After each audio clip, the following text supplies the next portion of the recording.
Hey everyone, my name is Katrina, and in today's video I'm going to teach you how to do the perineal massage.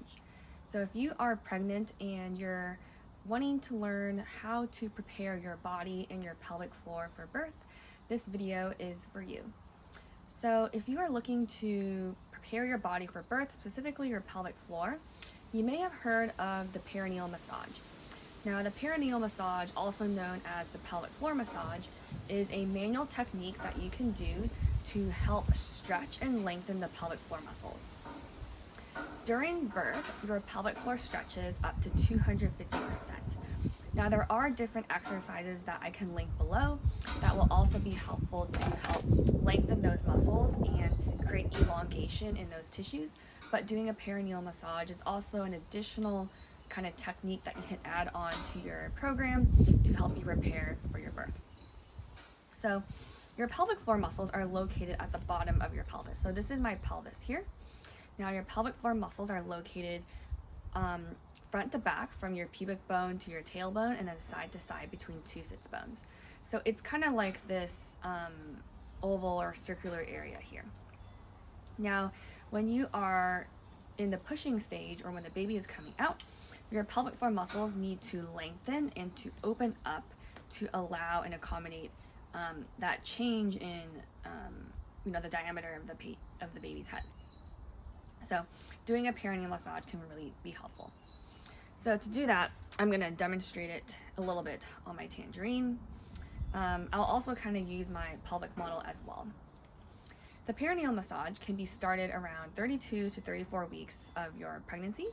You can start a little bit earlier if you have a history of like a kind of a tight pelvic floor, or if you've been diagnosed with a hypertonic pelvic floor, but generally around 32 to 34 weeks is a good time to start.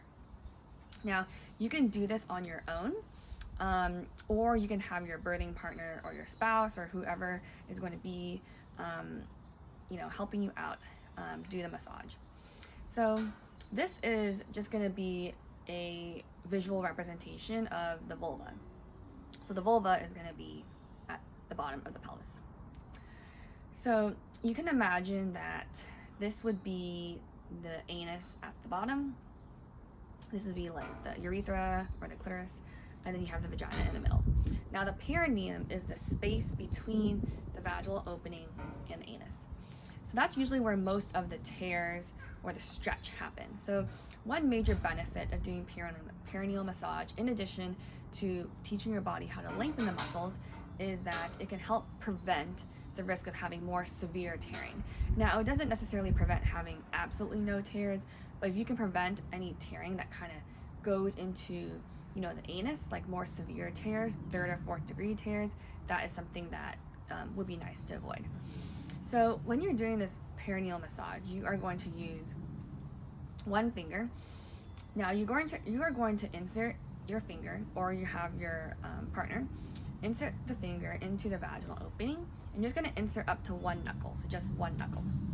You're going to insert up to one knuckle, and you can use some lubricant as well. And as the pregnant person, you're going to be laying on your back. So you're going to insert up to one knuckle, and then you're going to press down and kind of stretch out the tissue. Now you want to think about this as like a clock. So this would be like 12, 6, 3, and 9 o'clock. So you want to think about, we're going to massage the bottom half. So if we're in 3, we're going to do 3 o'clock, 4 o'clock, 5 o'clock, 6 o'clock, 7, 8, 9 o'clock. So we're going to start by, again, just inserting one knuckle inside. And then you're going to press down, and you're just going to press up until the pregnant person or the client feels about a 2 to 3 out of 10 discomfort or a stretch. Now you don't want it to be super painful, because it's very painful and it's very tight.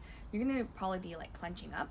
So you want to put enough pressure so that the patient is nice and relaxed and can try to breathe through that stretch. Again, you're just going to hold it for about 30 seconds. And then after that, you're going to kind of rotate your finger and do the same for 5 o'clock. And then same thing for 4, 3 o'clock. You'll do 7, 8, and 9 o'clock. Now you want to make sure when you're doing this that when you are doing different parts, that you're not just like doing it like this, that you're rotating the pad of your finger so that this pad is touching the muscle. And you're going to hold that stretch for 30 seconds each. So you'll do that for with the depth of inserting 1 knuckle. Then you'll do it inserting 2 knuckles. So you'll insert a little bit deeper, and you'll repeat the process starting at 6 o'clock first, and then going to 5, 4, 3, 7, 8, 9. Again, 30-second holds per each. You repeat again, inserting your whole finger, and then do the whole process again. Now, the reason you want to do this process almost 3 times is because your pelvic floor muscles have 3 different layers. So if you only insert like with 1 finger in, you're only really working on the superficial tissue. Now, one major tip I have is, let's say this is your pelvis. If you are inserting here, you want to like move your whole arm down. You don't want to like poke, because that can be uncomfortable. So you don't want to poke. So you're just going to insert and then press, and press, press. Now, something you may notice is that these bones are very wide together, but when you do this if you're doing this on your pregnant partner, when you are going into 3 and 9 o'clock, you may notice that you hit a bone, and it might be this bone here.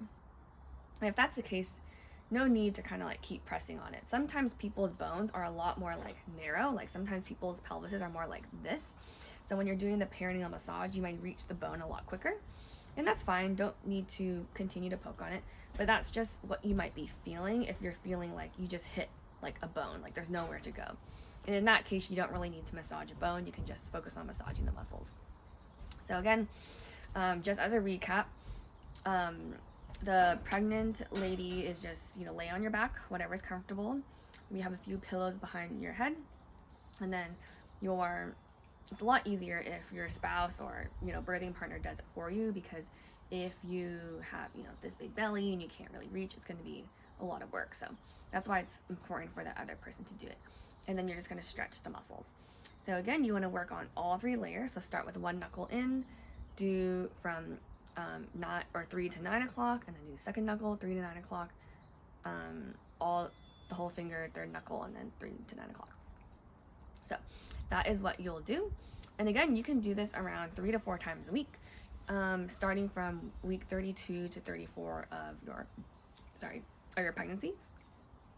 And you can do it all the way up until you give birth. So just as a reminder too, this shouldn't be extremely painful. You may feel a stretch, you may feel that the muscles are tight, but it shouldn't be so unbearable that you are actually clenching.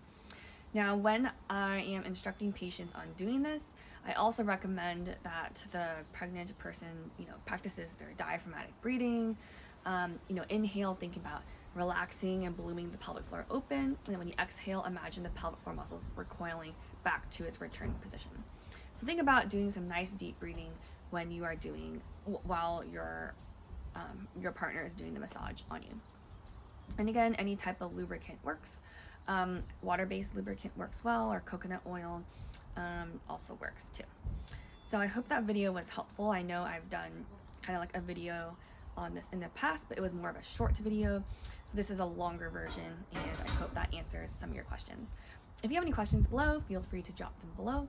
I will try to also link some birth ball exercises. Those are also really helpful to do around your 3rd trimester, just to kind of get your pelvis moving as well. In addition to some pelvic floor stretches that could help just kind of like lengthen the area and create more space for baby to come out. So thank you so much for watching, and if you have any questions, please feel free to drop them below.